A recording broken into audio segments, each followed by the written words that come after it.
for Faith Book, the Book of Faith, the Word of God, the Bible. Magandang araw po sa inyong lahat. Ako po si Christine Tika para sa ating FBK. Ang ating FBK ay matatagpuan po sa Romans chapter 10 verses 1 to 4. Sabi po dito, "Brothers, my heart's desire and prayer to God for them is that they may be saved. For I bear them witness that they have a zeal for God, but not according to knowledge. For being ignorant of the righteousness of God and seeking to establish their own, they did not submit to God's righteousness. For Christ is the end of the law for righteousness to everyone who believes." Pagpalain po ng Panginoon ang pagkakabasa ng kanyang salita. Ang aking pong i-share po sa inyo ay patungkol po sa pagkakaroon ng burden na ipanalangin at ma-sharean ng salita ng Diyos ang lahat ng mga tao na wala pa sa Kanya. Sa konteksto po na sinusulat po ni Paul, hindi lang ito marahil tumutukoy sa mga taong ligaw o wala pa kay Kristo, na alam natin na maraming hindi pa nga nakakilala, lalo nung panahon na sinusulat ito ni Paul. Pero tumutukoy din ito sa mga kasama niyang Hudyo na nagsasabing sila ay mga religious leaders, mga Pariseo, at kung ano-ano pang mga posisyon marahil meron sila noong panahon na yon. So una po sa lahat, meron po ba tayong burden sa mga lost souls? May mga kaibigan ba kayo na masasabi niyong hindi pa nakakilala kay Kristo? Bakit po hindi natin ipag-pray sa Panginoon na bigyan tayo ng lakas ng loob na share natin sila ng mabuting balita? Sapagkat ang gagamitin po ng Panginoon para sa kaligtasan ng taong yan na hindi pa nakakilala kay Kristo ay ikaw.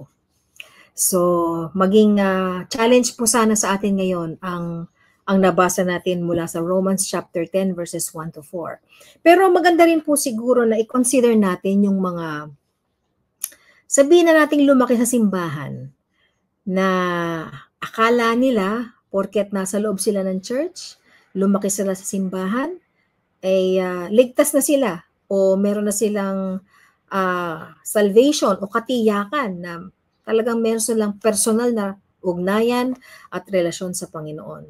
Katulad po ng nabanggit po dito ni Paul, he is referring to his the Jewish community, yung mga kauri niya. Kasi po, parang sinasabi dito ni Paul na mga Israelites ay they took for granted the privilege that they had. Una, sila ang bayan na pinili ng Diyos. Mula sa bayan na yan, nandun nagmula si Abraham.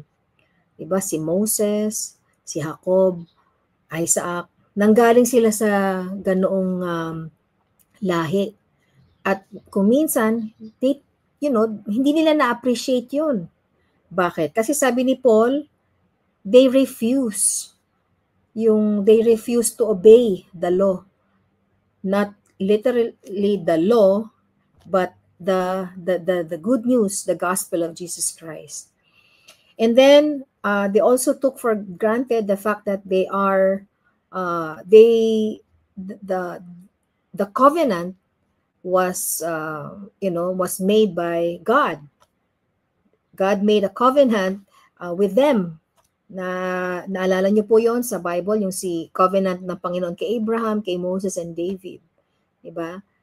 And then, of course, they also had the privilege of serving God in the temple. Meron silang mga ganito mga practices noon, di ba? So maraming mga privileges ang mga Israelites na they took it for granted. Akala nila yung traditional way ay yun lang ang paraan talaga ng kaligtasan, at nakalimutan ng marami sa kanila na ang talagang tagapagligtas ay ang Panginoong Jesus lamang. Kaya nga marami mga Jews noon, they thought of, Paul, parang Paul, ba't parang mas gusto mo sa mga Gentiles? But sila ang sinesharean mo ng word.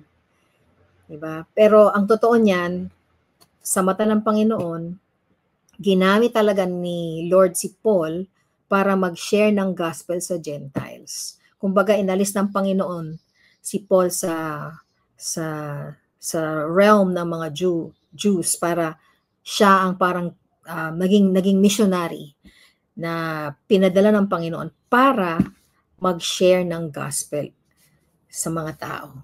Diba? So, yun po ang ating challenge po sa araw na to. Sana ay magkaroon tayo ng burden, hindi lang sa mga tao sa labas ng simbahan. Kung hindi, marahil sa mga taong nasa loob mismo ng simbahan.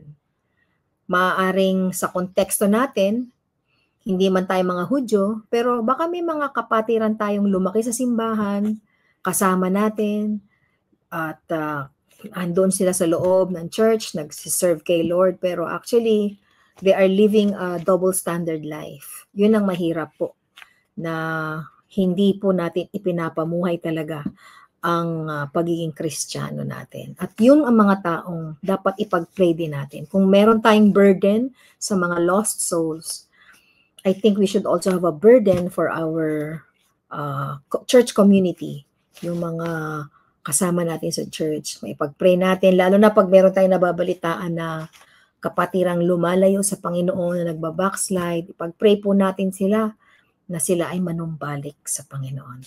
So yun lang po. At sana po naging blessing sa inyo itong ating FBK. Muli ako po si Christine Tika at magkita-kita tayo muli sa FBKs. God loves you and God bless you. Salamat po.